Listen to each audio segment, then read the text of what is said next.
कक्षा 12वीं द्वितीय सत्र अर्थात सेकेंड टर्म में आने वाला अध्याय तुलसीदास। तुलसीदास में 2 अंश दिए गए हैं, भरत राम का प्रेम और प्रत। इस वीडियो में हम भरत राम का प्रेम पढ़ेंगे।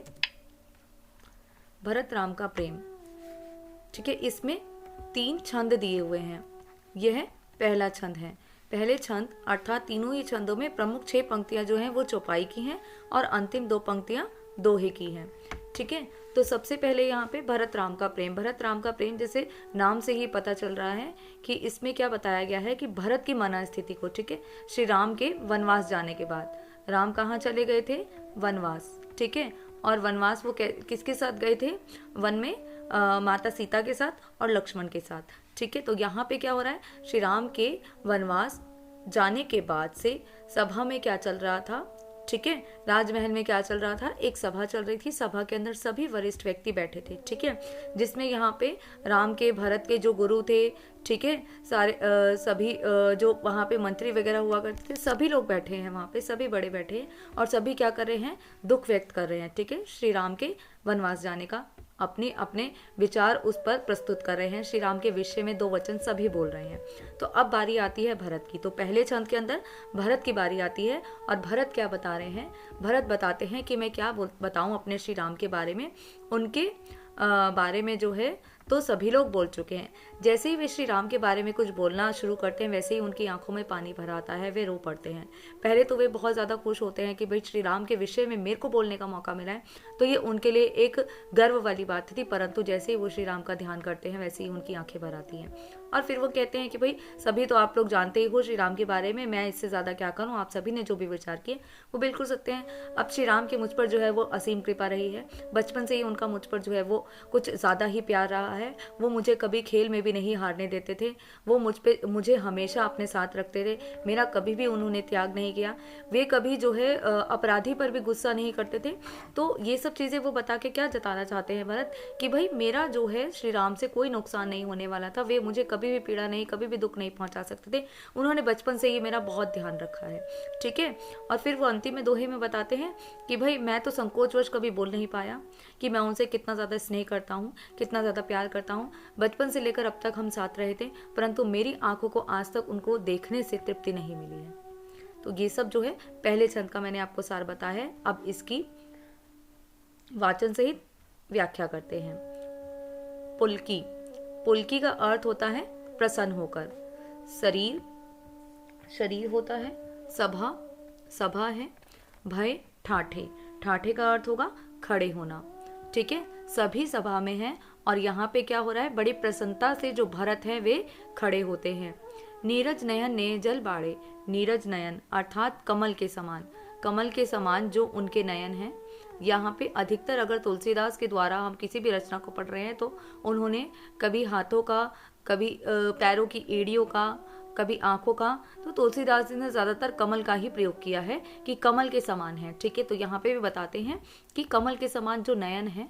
नेह, जल भारे। नेह अर्थात स्नेह, स्नेह प्रेम, ठीक है। तो प्रेम के कारण क्या होता है? उनकी आंखों में जल भर आए हैं, बहने लगे हैं। बाड़े का अर्थ होगा बहना।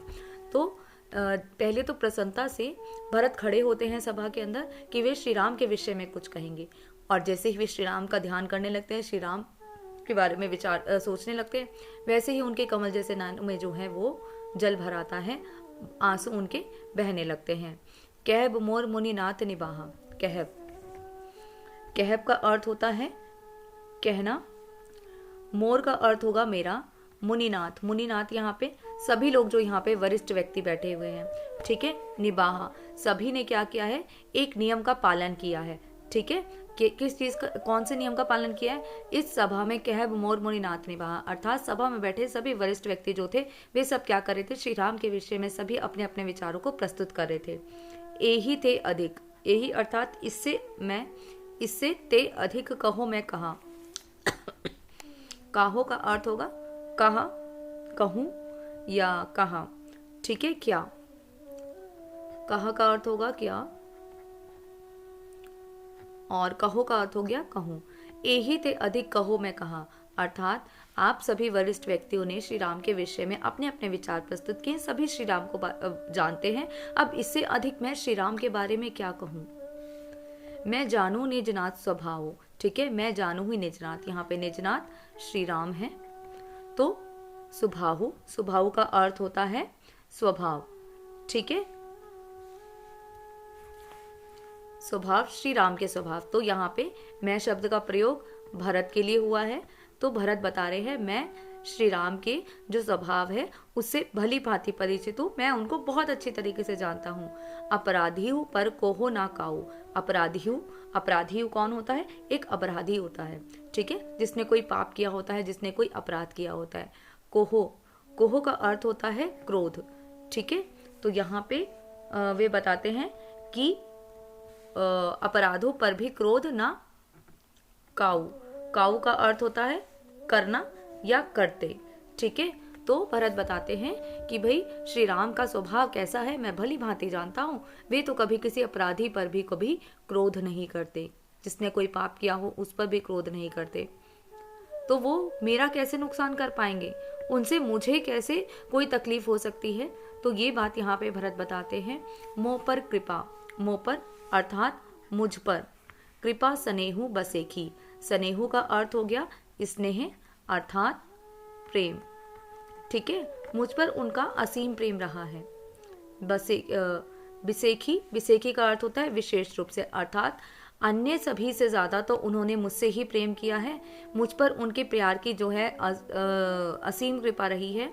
खेलत खुनिस ना कबहू देखी, अर्थात खेलते हुए, खेलते समय बचपन में जब वे खेला करते थे, यहाँ पे वो जो है बचपन की बात कर रहे हैं, ठीक है। बचपन में खेलत खुनिस ना कबहू देखी, खुनिस का अर्थ होता है गुस्सा, कि खेल में भी कभी श्री राम को जो है उन्होंने, भरत ने जो है गुस्सा करते हुए नहीं देखा, ठीक है। तो जो व्यक्ति स्वभाव से ऐसा हो, जो गुस्सा ही नहीं करता, जो गुस्सा नहीं करता, जो अपराधी पर भी क्रोध नहीं दिखाता, वो व्यक्ति जो है कैसे मेरा नुकसान कर सकता है, जिसने बचपन से मुझे जो है इतने प्यार से जो है रखा हो। शिशुपन ते परिहेहु ना संगु, ठीक है, शिशुपन अर्थात शिशुपन से, ठीक है, बचपन से ही परिह रेहु, परिह रेहु का अर्थ हो गया त्यागना, ठीक है, उन्होंने कभी भी उनको त्यागा नहीं है। ना संगु, ना संगु और ना ही कभी उन्होंने उनका साथ छोड़ा है, ठीक है। तो भरत क्या कह रहे हैं श्री राम के विषय में कि शिशुपन से ही कभी भी श्री राम ने ना तो मेरा जो है साथ छोड़ा और ना ही मुझे कभी त्यागा, हमेशा वे सदैव मेरे साथ रहे हैं। कबहू ना किन्हीं मन भंगू, कबहू ना किन्ह अर्थात कभी भी उन्होंने मेरा मन भंगू नहीं किया, तोड़ा नहीं है, उन्होंने कभी भी मेरा मन जो है वो तोड़ा नहीं है, हमेशा मेरे मन की उन्होंने की है, ठीक है। तो श्री राम जो है इतने अच्छे स्वभाव के थे। ये सारे के सारे जो वचन हैं वे सारे भरत जो है सभा में खड़े सबके आगे बता रहे हैं। मैं प्रभु कृपा रीति जिए जो ही, अर्थात मैं भरत, मैं में हो गए भरत, प्रभु यहाँ पे श्री राम है, कृपा रीति, कृपा रीति का अर्थ होता है विधि, अर्थात भरत यहाँ पे बता रहे मैं तो सब जानता हूँ। जिए जो ही, जिए जो ही अर्थात जिए का अर्थ होता है मन, हृदय, जो ही का अर्थ होगा ध्यान पूर्वक, ठीक है, ध्यान से देखना, अर्थात मैं श्री राम की जो विधि होती है, जो भी उनके तरीके होते हैं, उन सबको समझता था। कौन से तरीकों की बात कर रहे हैं? खेल के समय क्या होता था, ठीक है, खेलते समय श्री राम जो है क्या लीला रचा करते थे, क्या विधि निकाला करते थे, क्या तरीका निकाला करते थे भरत को जितवाने का, वो बताते हैं। हारियु खेल जितावी मोही, अर्थात हारा हुआ जो खेल होता था, मतलब जिस खेल के अंदर भरत हारा करते थे, जितावही मोही, उस खेल में जो है श्री राम ऐसी रीति रचा करते थे, ऐसी विधि रच दिया करते थे कि जीत जो है मेरी हो और हारे श्री राम। महु स्नेहु संकोच बस, ठीक है, यहाँ पे बेटा चौपाई जो है वो खत्म हो चुकी है, अब दोहा शुरू होता है। दोहे में बताते हैं श्री भरत, महु स्नेहु संकोच बस, सन्मुख कहीं न बैन, अर्थात महु मैं, स्नेहु का अर्थ होता है स्नेह प्रेम, ठीक है, संकोच का अर्थ है संकोच, बस सन्मुख अर्थात उनके समक्ष, उनके सामने, कहीं ना बैन, कभी कह नहीं पाए जुबान में, अर्थात बेन का अर्थ होता है वाणी, कभी भी उनकी जुबान से उनके सामने ऐसा नहीं कहा गया कि मैं उनसे कितना ज़्यादा प्रेम करता हूँ, अर्थात भरत श्री राम से कितना प्रेम करते हैं, ये कभी भी वो एक संकोचवश नहीं कह पाए। हम अपने घर परिवार के सभी सदस्य से बहुत ज़्यादा स्नेह करते, परंतु संकोचवश हम बोल नहीं पाते, हम बार बार जताते नहीं रहते कि हम आपसे कितना प्रेम करते हैं, परंतु प्रेम करते हैं। ठीक है, तो यहाँ पे भरत भी कहते हैं कि भाई संकोचवश मैं भी कभी उन्हें कह नहीं पाया। ठीक है, फिर अगली पंक्ति में बताते हैं, दर्शन तृप्त ना अजू लगी प्रेम पियासो नैन। ठीक है, सदैव मैं बचपन से अभी तक उनके साथ रहा हूँ। दर्शन तृप्त, तृपित, तृपित का अर्थ होगा तृप्ति, अर्थात उनके दर्शन से तृप्ति ना अजू, आज तक मुझे जो है उनके दर्शन से तृप्ति नहीं लगी है। प्रेम प्यासे नेम, उनके प्रेम के वजह, उनके प्रेम के प्यासे आज भी मेरे नैन हैं, अर्थात इतने दिन रहने, इतना समय उनके साथ बिताने के बाद बचपन से अब तक उनके साथ रहा हूँ, परंतु ना तो उनके प्रेम से मेरा जी भरा, ना ही मेरी आंखें जो हैं उनको देखने से कभी भी तृप्ति पा पाई है। तो यहाँ यहाँ पे पहला छंद जो है खत्म होता है। अब चलते हैं दूसरे छंद पे। दूसरा छंद भी भरत राम के प्रेम से ही लिया गया है, और भरत राम का प्रेम जो है रामचरितमानस का है, ये यहाँ पे दूसरा छंद कहलाएगा। ठीक है, इसमें भी प्रमुख पंक्तियां जो हैं वो चौपाई की हैं, और अंतिम दो पंक्तियां जो हैं वे दोहे की हैं। ठीक है, अब यहाँ पे क्या है, श्री राम ने किसके बारे में बताया है, अपनी माँ के बारे में बताया है। अब भरत की माँ कौन थी, माता केकई। ठीक है, अब माता केकई के विषय में वो क्या बताते हैं कि उनकी माँ जो है, उनकी जो जननी है वो क्या है, बिच्छू है। यहाँ पे उन्होंने अपनी माँ को क्या बताया है, दुष्ट बताया है। ठीक है, कि वो जो है दुष्ट है। उन्होंने क्या किया है, उन्होंने जो है मुझे श्री राम से अलग किया है। ठीक है, मतलब मेरी माँ के मन में जो है दुष्ट विचार थे, उनकी कुरीतियाँ थी, उनके कुविचार थे। इसकी वजह से क्या हुआ है कि विधाता ने मेरे साथ ये खेल खेला है कि मुझे मेरे श्री राम से जो है दूर करके मुझे इतना ज़्यादा दुख पहुँचाया। और दुख पहुँचाया ही क्यों है, क्योंकि मेरी माँ की जो बुद्धि थी वो कुबुद्धि थी।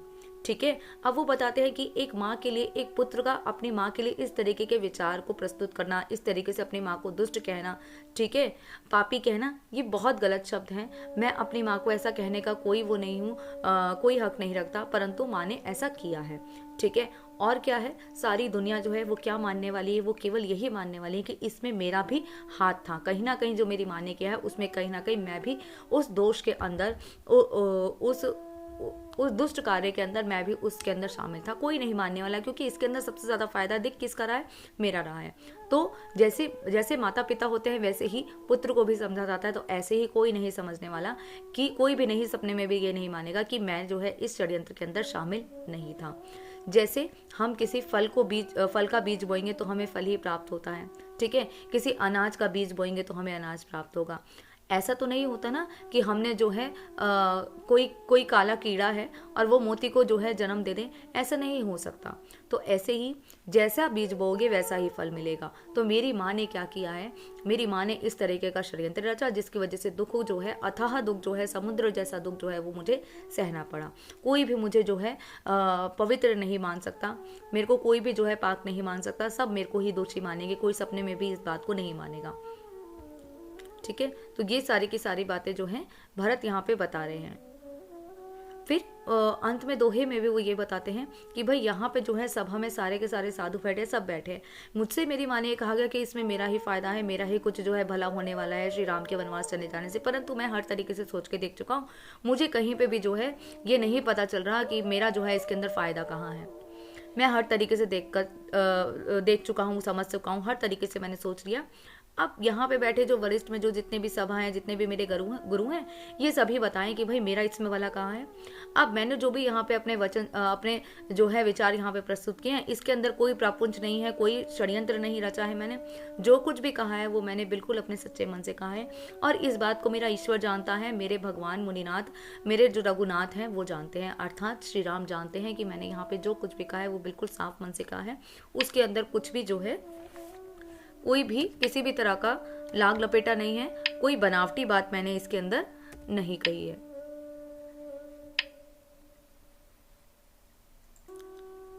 अब इसकी व्याख्या कर लेते हैं। विधि का अर्थ है विधाता, ठीक है, अर्थात ईश्वर। ना सकेऊं सही मोर दुलारा, सकेऊ, सकेऊ का अर्थ होता है सहना, ठीक है। प्यारा का दुलारा का अर्थ होता है प्यारा। सही मोर, मोर का अर्थ होगा मेरा या मुझ, वाक्य के आधार पे इसका कोई भी अर्थ ले सकते हैं, ठीक है। तो यहाँ पे क्या है, विधाता, विधाता ने इस तरीके का जो है क्या किया है, विधाता ने ऐसा खेल खेला है या विधाता ने ऐसा मेरे साथ किया है कि मुझे इतना ज्यादा दुख दिया है जो मुझसे सहा नहीं जा रहा है।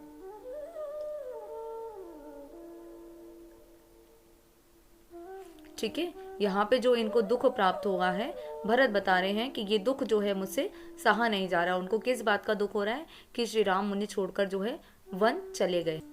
तो श्री राम के वन जाने पर वो कहते हैं कि विधाता ने क्या किया है कि विधाता से ये सहन नहीं हुआ, ठीक है, या ईश्वर ने इस तरीके का खेल मेरे साथ किया है कि मेरा जो प्यार था, मेरे जो श्री राम थे, उन्होंने मुझे उससे दूर कर दिया।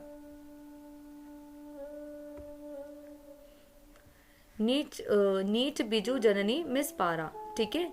नीच का अर्थ क्या होता है, दुष्ट। बिचू का अर्थ हो गया बीच में, ठीक है। जननी, जननी यहाँ पे कौन है, माँ, माता कैकेयी की बात कर रहे हैं। मिस पारा, ठीक है।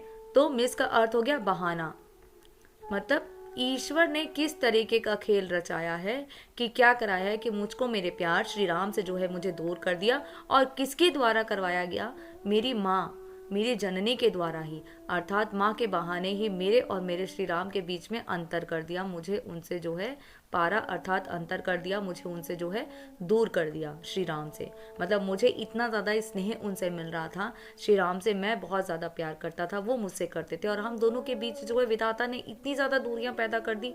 और दूरियां पैदा करने के लिए बहाना भी किसका लिया, मेरी माँ का। मतलब मेरी माँ के द्वारा ही ये सारा का सारा जो है अंतर हमारे बीच आया है। और यहाँ पे जो है भरत बताते हैं कि मेरी माँ ही दुष्ट है जिसने जो है मेरे और मुझे और श्री राम को जो है अलग कर दिया। विधाता ने ये खेल भी रचवाया तो किसके हाथ रचवाया, मेरी माँ के हाथ रचवाया, ठीक है। यहू कहत मोहि अजू ना शोभा, यहू अर्थात यहू का अर्थ यह, कहत कहना, मोहि अर्थात मुझे, अजू ना शोभा, अजू, अजू का अर्थात आज, अर्थात मुझे यह सब कहना बिल्कुल भी शोभा नहीं देता। क्या कहना शोभा नहीं देता कि मैं मेरी माँ को जो है नीच कह रहा हूँ, मैं मेरी माँ को दुष्ट बता रहा हूँ।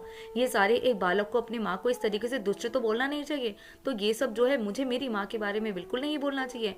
परंतु क्या है, अपनी समुझी साधु सूचि को भा, अपनी समुझी, समुझी अर्थात अपनी समझ में, अपनी समझ में, समुझी अपनी समझ के अंदर, साधु सूचि को भा, साधु सूचि, सूचि का अर्थ क्या होगा, सज्जन, पवित्र। साधु भी जो है हर कोई व्यक्ति जो है अपनी समझ के अंदर, सब लोग पवित्र होते हैं, सब लोग सज्जन होते हैं, सब लोग सोचते हैं कि हम जो है दूसरे के सज्जन हैं, हम दूसरे का भला ही सोच रहे हैं। तो सभी जो है अपनी समझ में समझदार होते हैं। परंतु भरत का क्या मानना है कि सबने अपने आप को समझदार समझा। मेरी माँ ने अपनी समझ से क्या समझा कि राम को, भरत को अलग कर दो, राम को वनवास भेज दो, ठीक है। तो राम को वन भेजने के ऊपर 14 वर्ष के लिए, तो मेरी माँ को क्या लगा कि ये बहुत अच्छी बात है, भाई भेज दो, इस बीच में क्या होगा, भरत जो है राजा बन जाएंगे, ठीक है, राजगद्दी पे भरत बैठ जाएंगे। तो ये सब जो है मेरी माँ की दृष्टि में तो सही था, उन्होंने अपनी समझ में तो बहुत अच्छा काम कर लिया। परंतु क्या है, दुनिया ने तो नहीं माना ना कि वो समझदारी वाला काम हुआ।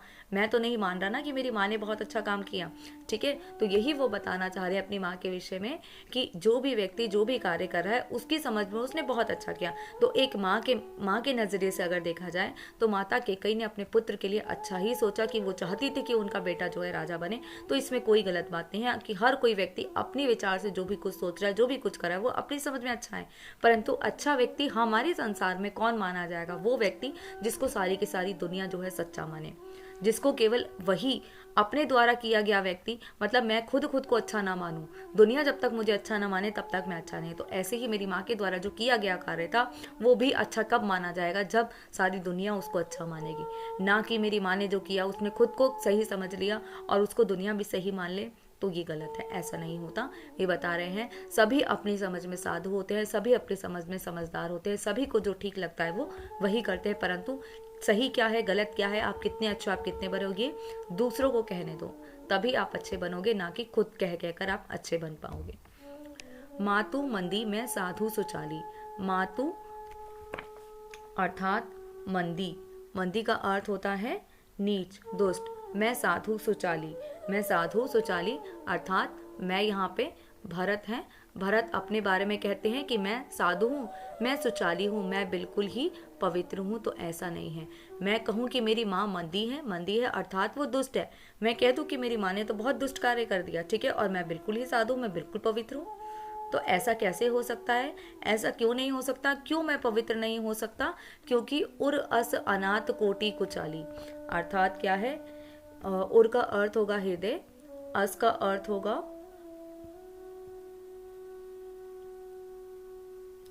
उर अस आनत कोटि कुचाली, अर्थात हृदय में, आनत का अर्थ होगा लाते हैं अर्थात, और कोटि का अर्थ होगा बहुत सारी अर्थात करोड़ों, कुचाली का अर्थ षड्यंत्र। ठीक है।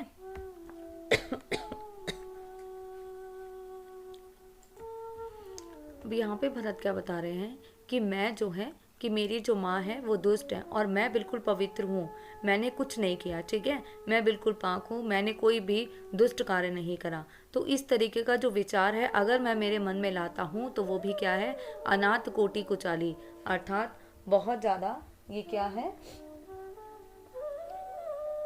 मेरे मन के अंदर अगर ऐसा विचार आता है तो ये बहुत सारे करोड़ों षड्यंत्रों के समान है।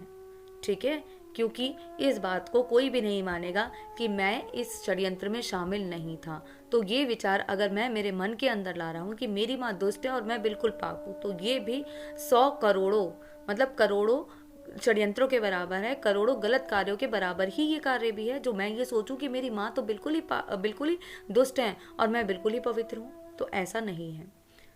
फरह की कोदव बाली सुसाली, फरह, ठीक है।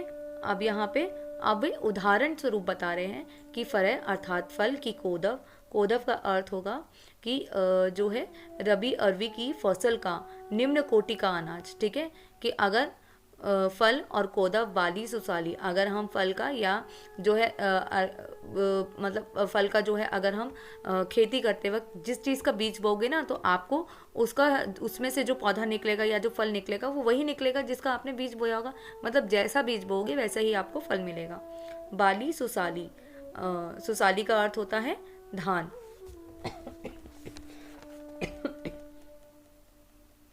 ठीक है, तो आपने जिस तरीके का फल बोया है आपको वैसा ही, जिस तरीके का आपने बीज बोया वैसा ही आपको फल मिलेगा। मुक्ता प्रसव की संबूक काली। अब यहाँ पे मुक्ता क्या होता है? मुक्ता होता है मोती, प्रसव जन्म देना, संबूक, संबूक एक तरीके का कीड़ा होता है, गोंघा होता है, काली अर्थात काला कीड़ा। ठीक है, गोंघा कीड़ा। तो यहाँ पे क्या है, अगर आपने बीज बोया तो आपको जिस चीज़ का आपने बीज बोया वैसा ही आपको फल मिला। तो यहाँ पे कहते हैं कि कोई जो मोती को तो काला जो कीड़ा होता है, गोंगा होता है, वो तो उत्पन्न नहीं कर सकता ना, वो उसको जन्म नहीं दे सकता। ठीक है, तो वैसे ही जिस तरीके का बीज बोगे वैसा ही आपको फल मिलेगा। कीड़े से कीड़ा ही जन्म लेगा, दुष्ट व्यक्ति से दुष्ट व्यक्ति ही जन्म लेगा। तो ये चीज़ यहाँ पे बताई गई है कि जैसा बीज बोया वैसा ही फल मिला। तो जैसी माता है वैसा ही पुत्र है, ऐसा उदाहरण स्वरूप जो है भरत बता रहे हैं कि जैसी मेरी माँ है वैसा ही तो लोग मुझे भी समझेंगे।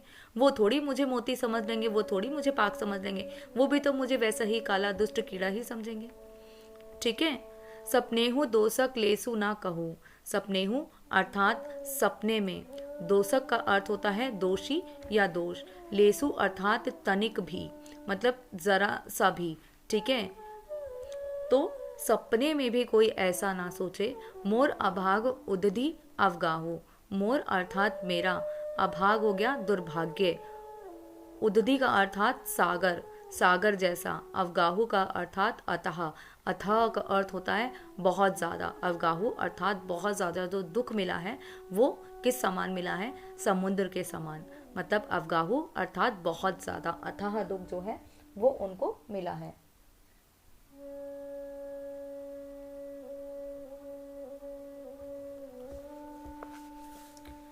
तो अब इस पंक्ति में वे बता रहे हैं लोगों को बता रहे हैं कि लोग मेरे बारे में जो है क्या सोच रहे हैं कि सपने में भी कोई जो है ये नहीं समझ सकता कि मैं जो है दोषी नहीं हूँ। सब लोगों ने मेरे को ही दोषी समझना है। क्यों? क्योंकि मेरी माँ ने ऐसा किया है। किसके लिए किया है? भरत के लिए किया है। तो कोई सपने में भी कैसे मान लेगा कि मैं दोषी नहीं हूँ। मोर अभाग उदधि अवगाहो, अर्थात क्या है कि मेरा जो ये सोच सोच कर जो मेरा दुख है या ये जो हुआ है, इसकी वजह से मेरा जो दुख है वो बहुत ज़्यादा है, वो बहुत ज़्यादा ही बढ़ चुका है। बिनु समझो निज अघ पिर पाको, बिनु, बिनु का अर्थ है बिना, समझू का अर्थ हो गया समझ, निज अघ परिपाकु, ठीक है। अघ का अर्थ होगा पाप, निज हो गया अपने, निजी। अघ का अर्थ होगा पाप, मतलब बहुत सारे जो पाप है पापों में, ठीक है। परिपाकु, परिपाकु का अर्थ होता है कर्मों का फल, ठीक है। जरेऊ, जरेऊ जरेऊ का अर्थ होगा जला दिया। जाय जननी, जननी माँ। कही काकू, काकू का अर्थ होगा कही काकू, अर्थात जली कटी बातें।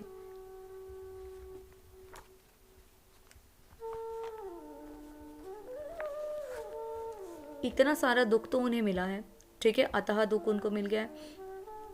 अब वे बता रहे हैं कि मैंने अपने पाप का परिणाम, ठीक है, अर्थात मैंने, भरत अपने लिए बता रहे हैं कि मैंने मेरे पाप का जो परिणाम है बिना ही माता के प्रति कटु वचन कहे हैं, ठीक है। अर्थात मुझे भी ये पाप का जो है, मैं भी कहीं ना कहीं मुझे भी जो है, मुझसे भी ये पाप हुआ है। क्यों हुआ है? क्योंकि ये पाप क्या है, ठीक है, ये पाप उनकी माता से जो हुआ है और उसका जो है क्या, उसका जो दुख मिला है वो मुझे मिला है। क्यों? क्योंकि माँ के द्वारा गलत कार्य किया गया है, जिसकी करनी उनकी औलाद को भुगतनी पड़ रही है। तो भरत को जो है वो सब भुगतना पड़ रहा है।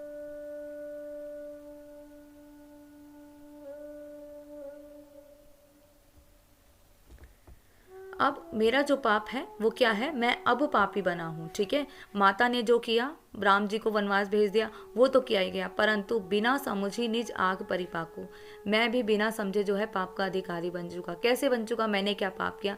मैं मेरी माँ को नीच बोल रहा हूँ, मैं मेरी माँ को दुष्ट बोल रहा हूँ, मैंने मेरी माँ को मंदी बोला। तो ये सारी बातें जो मैं कह रहा हूँ, दोषी मैंने मेरी माँ को बताया है, तो ये भी जो है मैं भी तो पाप का अधिकारी हो गया। क्योंकि माँ के विषय में हम इस तरीके की बातें नहीं कह सकते। माँ के विषय में, माँ हमारी जननी है, हमें माँ के विषय में ऐसा नहीं कहना चाहिए। तो वो यही बता रहे हैं कि मैं भी पाप का भागी बन चुका हूँ। जरेऊ जाए जननी कही काकू, मैं मेरी माँ के विषय में क्या कर रहा हूँ, कटु वचन बोल रहा हूँ, कुवचन बोल रहा हूँ, जली कटी जो है माँ को बातें सुना रहा हूँ।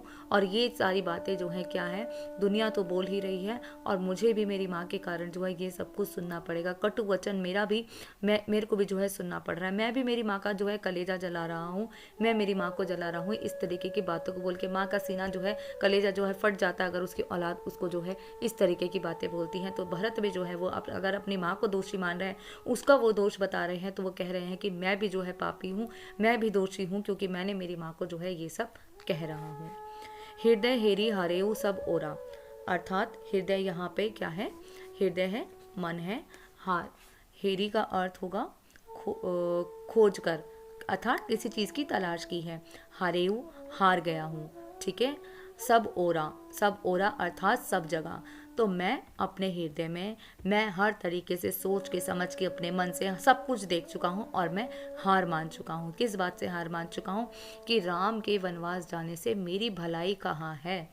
ये बात सोच सोच के जो है मैं हार चुका हूँ कि मेरा भला यहाँ पे आखिर है कहाँ, जो मुझे नहीं पता चल रहा और मेरी माँ को मेरा भला दिख गया। एक ही भांति भले ही भल मोरा, एक ही अर्थात एक ही, भले ही भलाई, भल मोरा, भल भलाई एक ही है, मोरा का अर्थात मेरा। मेरे को नहीं समझ में आ रहा कि मेरी भलाई कहाँ है। एक ही तरह मेरी भलाई हो सकती थी और वो कैसे हो सकती थी, श्री राम के साथ ही हो सकती थी।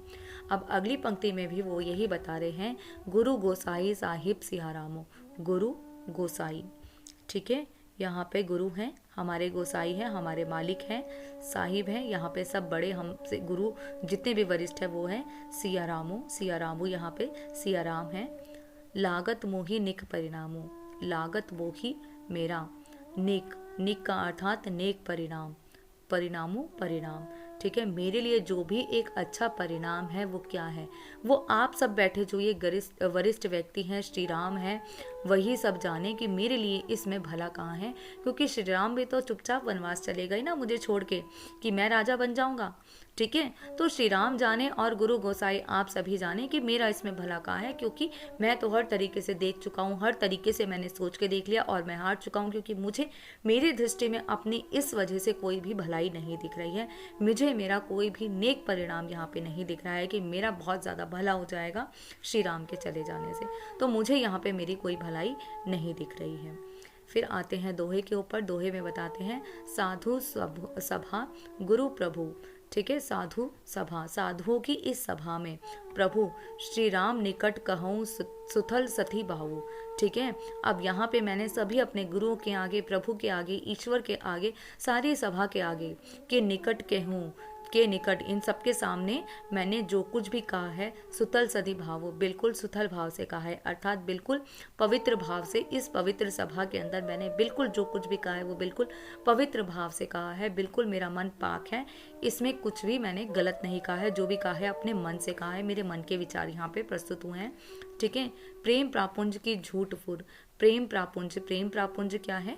प्रेम होता है स्नेह, प्यार, और प्रापुंज का अर्थ होगा षड्यंत्र।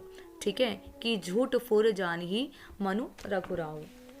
प्रापुंज है, छल कपट है, इसके अंदर कोई भी छल कपट नहीं था, सब कुछ प्रेम भाव से कहा था।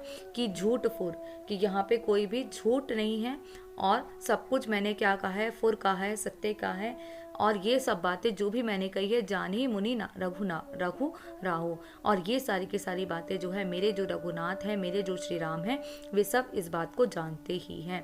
तो इसलिए मैंने जो कुछ यहाँ कहा है, कोई माने ना माने, मेरे श्री राम जानते हैं कि मैं सच्चा हूँ। मैंने जो भी विचार यहाँ प्रस्तुत किए हैं वो बिल्कुल मेरे सच्चे मन से किए हैं।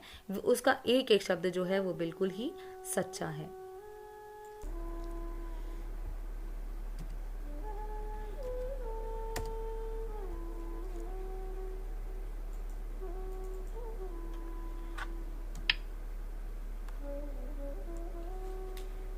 तीसरा छंद,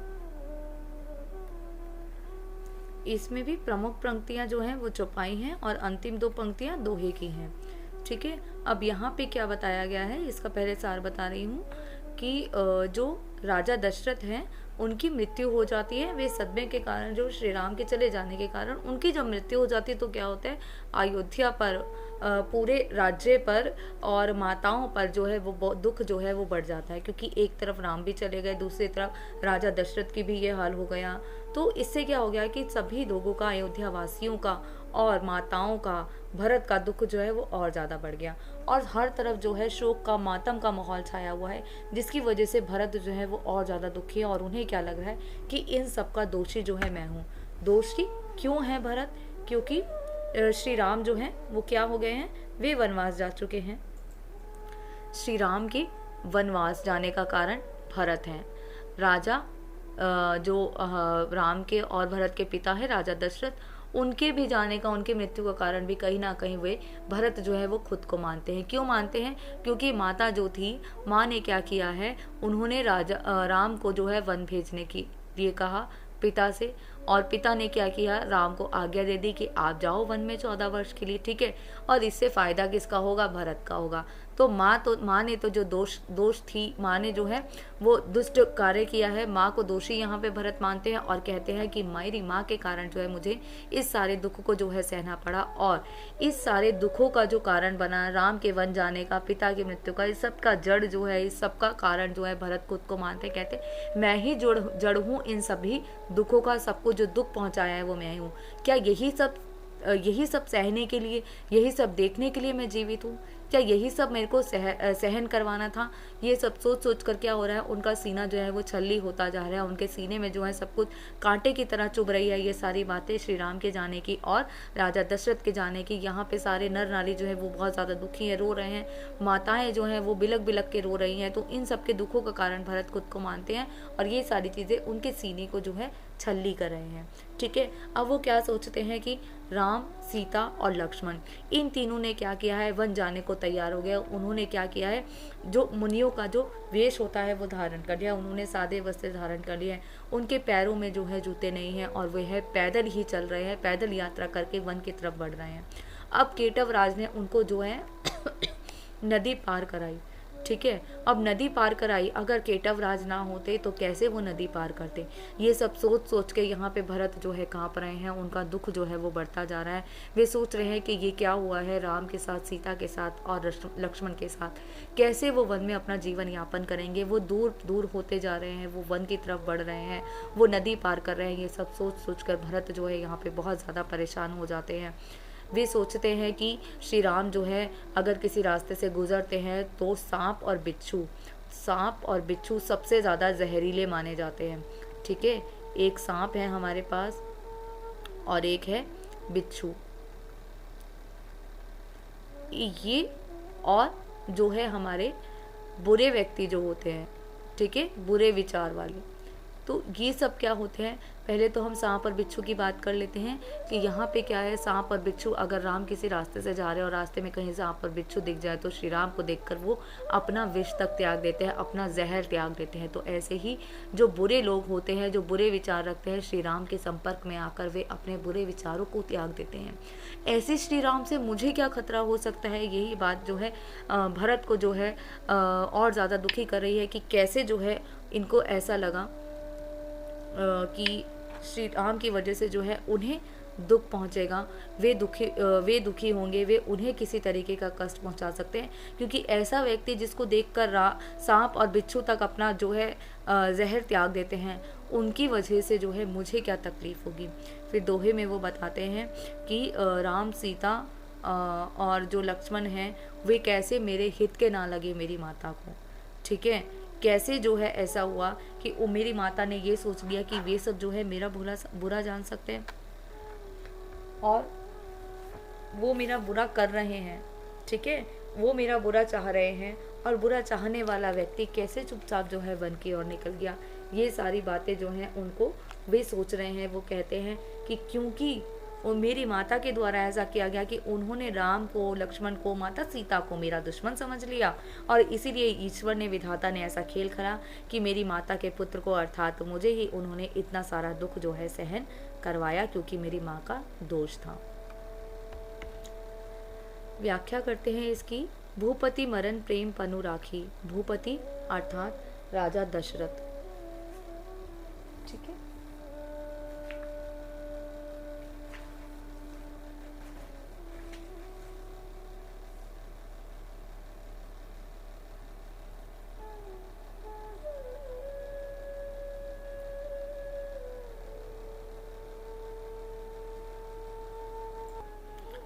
भूपति राजा दशरथ। मरण प्रेम का अर्थ होगा प्रेम, स्नेह।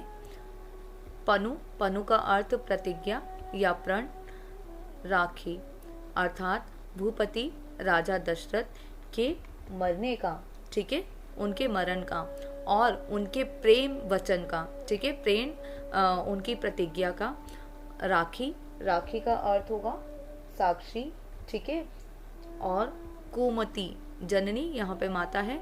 कुमति का अर्थात होता है कुबुद्धि, ठीक है, कुबुद्धि किसकी, माँ की कुबुद्धि, माता केकई की। जगतु सब साखी का अर्थ होगा साक्षी। तो यहाँ पे वे बताते हैं राजा दशरथ ने प्रेम भाव में आकर क्या किया था, माता केकई को वचन दे दिया था।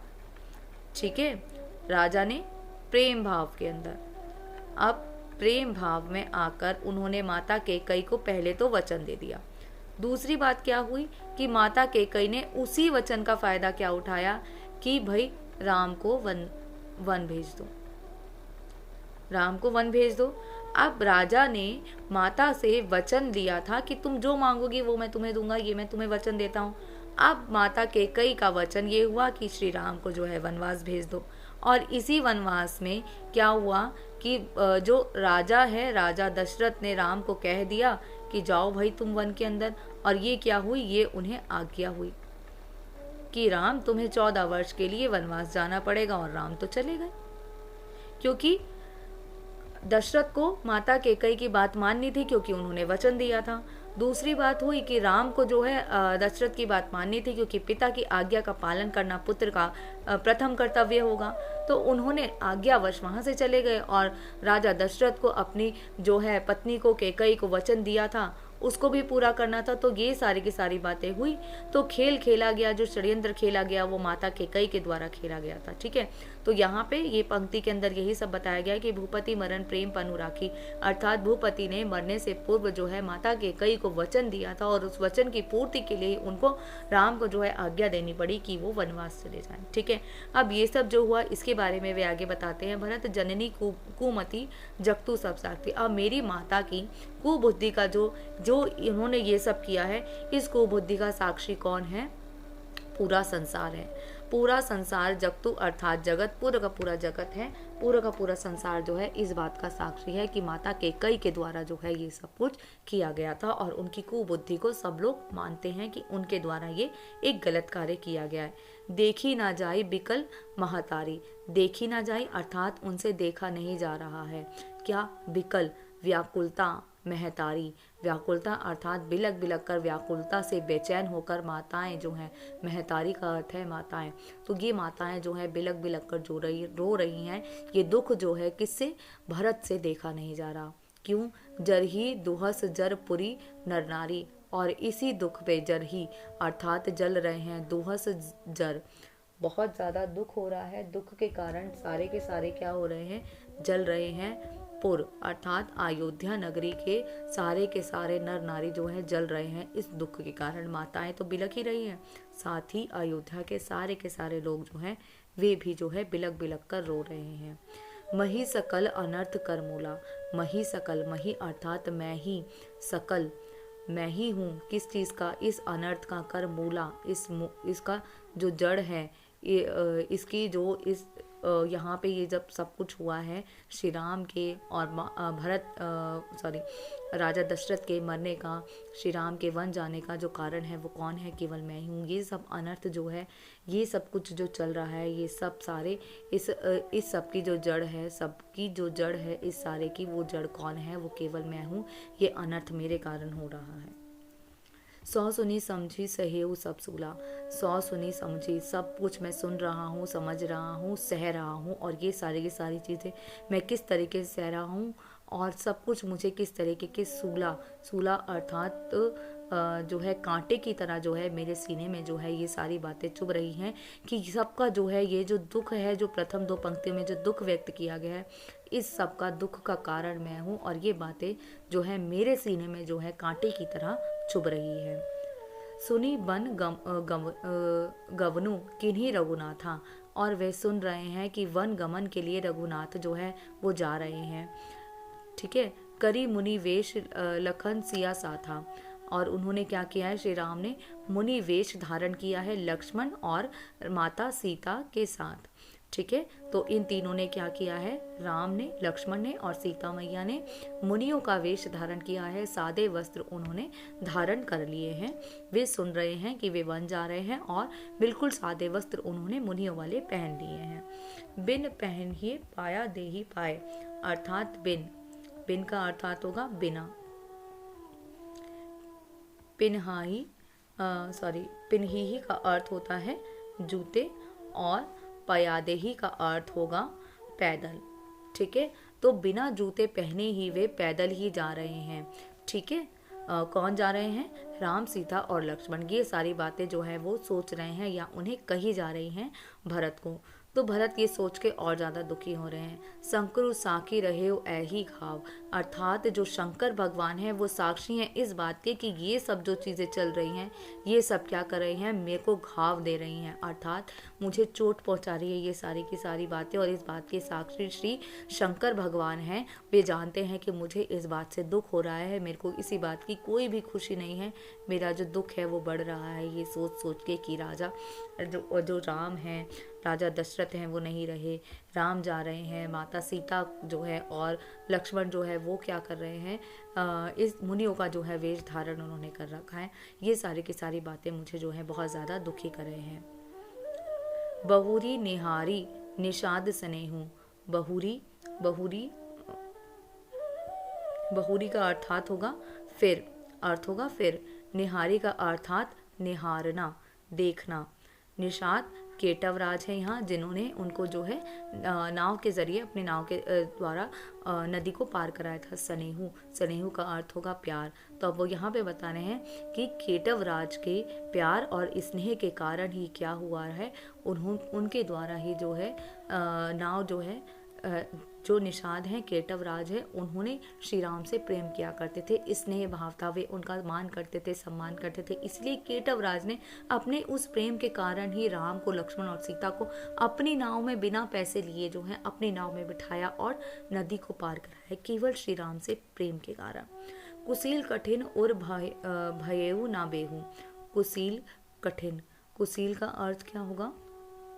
कठोर, ठीक है, कठिन, और हृदय, भयेऊ अर्थात भय से, ना बेहू, बेहू का अर्थ होगा भेदना, अर्थात ये सारे के सारे चीज़ों को सहना मेरे लिए बहुत ज़्यादा कठिन है, ये सब मैं सह नहीं पा रहा हूँ और ये सारी बातें मुझे बहुत ज़्यादा जो है डरा रही हैं, मेरे सीने को जो है वो बहुत ज़्यादा भेद रही हैं, छेद रही हैं, उसके अंदर जो है सुराख कर रही है, मेरे सीने के अंदर, मेरे दिल के अंदर जो है बहुत ज़्यादा तकलीफ़ हो रही है। ये सब सोच सोच कर कि उनके पास जो है पैसे नहीं हैं कि वो जो है नदी को पार कराएं, मतलब बिल्कुल ही बेसहारा असहाय से वे जा रहे हैं। कैसे वो इन सब में, वन में जो है जंगल में रहेंगे, कैसे अपना जीवन यापन करेंगे वो, ये सब कुछ सोच सोच कर वो कह रहे हैं कि अगर केटवराज ना होते, अगर वे उनकी जो है मदद ना करते, वो नदी पार कराने में उनकी सहायता ना करते, तो कैसे वो नदी पार करते। ये सोच सोच कर उनका जो कलेजा है वो फटता जा रहा है, कटता जा रहा है, वे जो है भेद रहा है, उनके सीने में जो है कांटे की तरह चुभ रही हैं ये सारी की सारी बातें। इसको सोच सोच के वो जो है डर रहे हैं।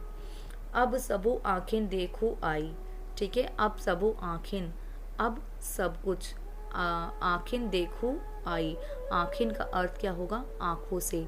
दखेव का अर्थ होगा, देखेव का अर्थ देखना, आई का अर्थ आए, अर्थात वे सब कुछ अपनी आँखों से देखकर जो है वो आ रहे हैं, ठीक है।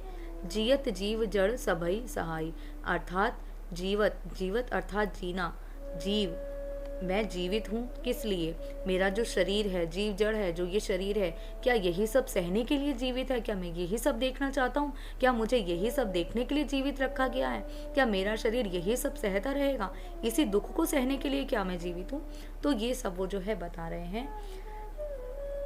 जिन्हनी निरखी माग सापिन बिछी, अर्थात जिनके निरखी, निरखी का अर्थ होगा देखकर, अर्थात जिनको देखकर, जिन्हें देखकर श्री राम, सीता, लक्ष्मण अर्थात श्री राम को ही अगर हम कहें, श्री राम को देखकर जो है मग अर्थात मार्ग पर, सापिन बिछी, मार्ग, सापिन सांप, बिछी अर्थात बिछा हुआ, ठीक है।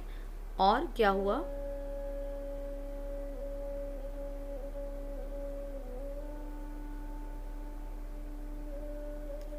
कि सांप जो है, जहाँ पे अगर कोई मार्ग में से सांप जा रहा हो, बिछा हो अर्थात सांप जा रहा हो, तो क्या होता है? और तजही अर्थात त्यागना, विषम, विषु, तापस, तिजी, विषम का अर्थ होगा जहरी, जहर, विष, विषु का अर्थ है बिच्छू, तापस का अर्थ होगा क्रोध, तिछी का अर्थ होगा तीव्र। अर्थात क्या होता है, अगर किसी मार्ग से श्री राम जा रहे हैं और वहाँ उस मार्ग में उन्हें कहीं सांप और बिच्छू दिख जाए, तो सांप और बिच्छू अगर श्री राम को देख ले कि उन्हें वे वहाँ से गुजर रहे हैं, तो क्या होगा?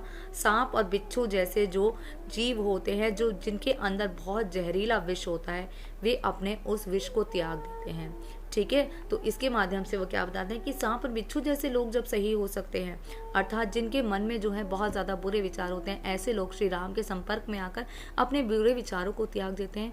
वो व्यक्ति कैसे मेरा बुरा सोच सकता है, उससे कैसे मुझे जो है कोई तकलीफ हो सकती है। तो ये बातें जो हैं वो बता रहे हैं कि कैसे जब सांप और बिच्छू अपना विष तक त्याग सकते हैं, तो श्री राम जैसे एक महान व्यक्ति से जो है मुझे क्या क्या खतरा हो सकता है।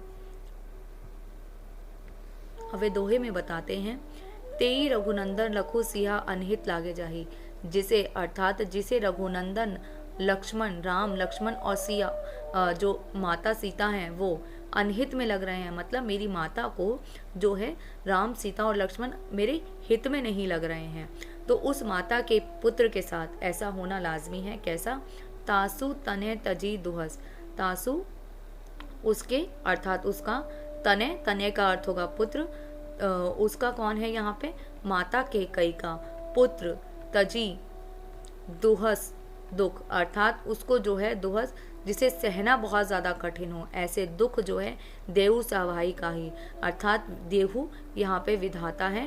विधाता इस तरह का दुख जो है उनको सहवा रहा है। क्यों? क्योंकि माता को क्या लगा कि वे सब जो हैं राम, लक्ष्मण और सीता, उन्हें क्योंकि मेरे अनहित में लगे, इसलिए भगवान ने क्या किया है, विधाता ने ऐसा खेल रचा कि माँ के द्वारा की गई गलतियों की सजा पुत्र को मिली और उसे इतना ज़्यादा दुख उसे सहना पड़ा। और जब पुत्र दुख सहेगा तो माँ को अपने आप तकलीफ होगी। तो यहाँ पे जो है इन तीनों ही छंदों के अंदर भरत की मन स्थिति को दिखाया गया है कि वो सभा में क्या बोलते हैं, उनकी माता के द्वारा क्या गया है, और राम के चले जाने के बाद अयोध्या की और उनकी क्या हाल होता है, वो कैसे खुद को ही दोषी मानते हैं सारे की सारे इस षड्यंत्र का।